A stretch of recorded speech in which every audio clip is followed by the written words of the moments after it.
Hi folks, Jesse Ivy back with you again today, and today we're going to talk about house buying and why I don't think it's a good idea for you to buy a house in 2022 or 2023. And I'll give you a number of reasons why that is, but right now we're going to talk about that and why it's a good idea right now not to buy a house.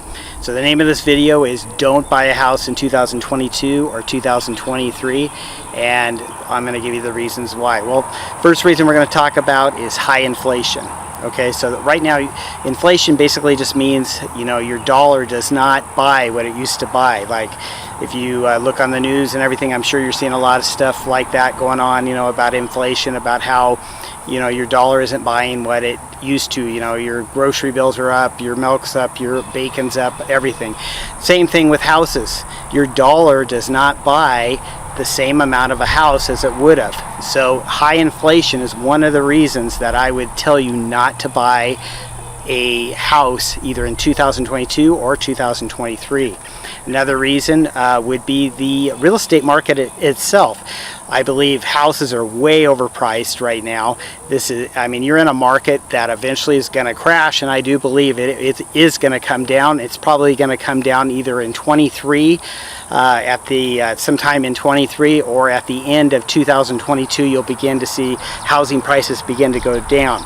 So as housing prices begin to go down, they become more affordable for the first-time home buyer or somebody that's interested in buying. So, you know, the high inflation basically, and the fact that houses cost so much right now. I think you're at the roof as far as houses go. This house that I owned right here, I bought this back in 2014. It was a foreclosure and I got it at a really good price. But the thing is, we waited till the market was in the right circumstances where we could get a good house and a larger house, and we really did do really good on this house. So because we waited for the market to be at the right time to buy the house. That's where things are right now in the United States. You know, you have these houses that are just inflated to the top of the ceiling right now, and you're gonna see as crypto goes down, as stocks go down, as they have already, real estate usually lags behind and falls, and eventually it will. You'll start seeing slowdowns in San Francisco, New York, you know, all across the East, and already you're beginning to see some price decreases, but nothing yet that, you know, is astronomical, which is making you go, wow, it's a good time to buy. So, you know, with the high inflation, you know, the real estate market is way high. Prices are too high for you to buy right now. Mom and pop, you know, they can't afford to buy just a regular bread and butter house, you know, 3-bedroom, 2-bath that maybe is 1,200 square feet, because it's going to cost them, you know, $600,000 to $800,000. It's just too high. So you need to wait for the market to come down some, and it's gonna over time. So the other reason that I would not do that is because the Fed keeps increasing the interest rate. So used to, like when I bought my house and I got it for 3.5%. okay, and that's not a bad interest rate, but that was even a little high for the last 5 years or whatever.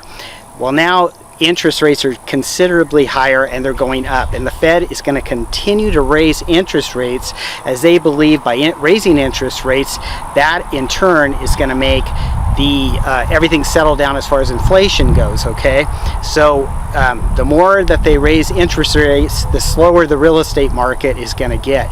So right now, I think at the time of this video, a 30-year loan, you can get it for 5.75% or something like that.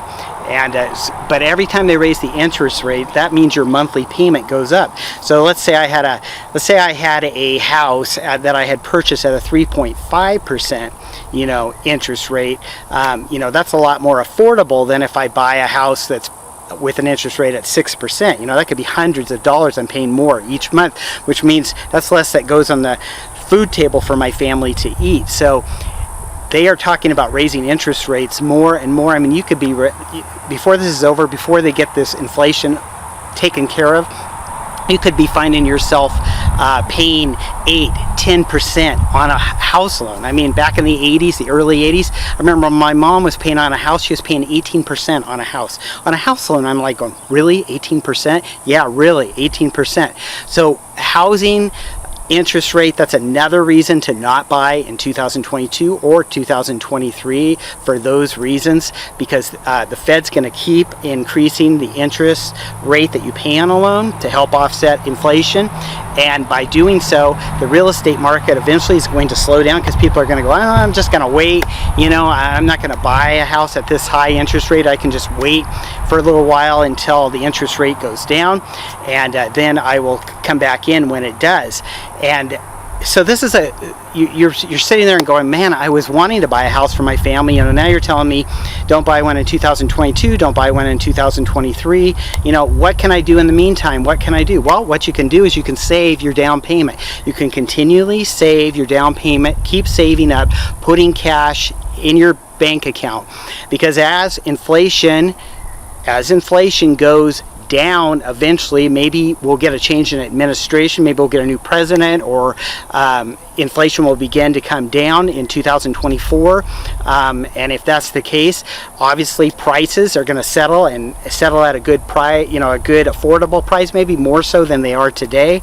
Also, with interest rates, maybe the Fed will begin to cut interest rates again, so they'll go down. That'll mean that you can afford a larger house. Right now, if you try to buy a house, you're not going to get as much, just like you can't buy, you know, bacon or you know, a carton of 18 count eggs for under $3 or something. You know, there's going to be a time when food prices do go back down, things do settle back down, and you're able to afford that. But in the meantime, your plan should be, I'm going to save for my down payment for the next couple of years, putting money away, saving up, still looking around for good deals in case something popped up, somebody got desperate. You never know, somebody might get desperate in these lean times and make a deal on a house for you to get into. You know, maybe it's somebody you see on Craigslist, maybe it's somebody that's for sale by owner, something like that. But you still want to keep looking around, because sometimes people get into bill problems and have to unload a property, so it's not like you don't want to still look around, but you want to tell yourself, I'm not going to buy a house till 2024 or something like that, or I see a good drop in housing prices. Number one, interest rates go down too. They're not going to be 8, 10, 12%. They're going to go down. And then on top of that, you also want to make sure that you are keeping an eye on inflation, making sure inflation's going back down again. This is just a bad time. 2022 is a really bad time. I have a feeling things are going to get a lot worse before they get better.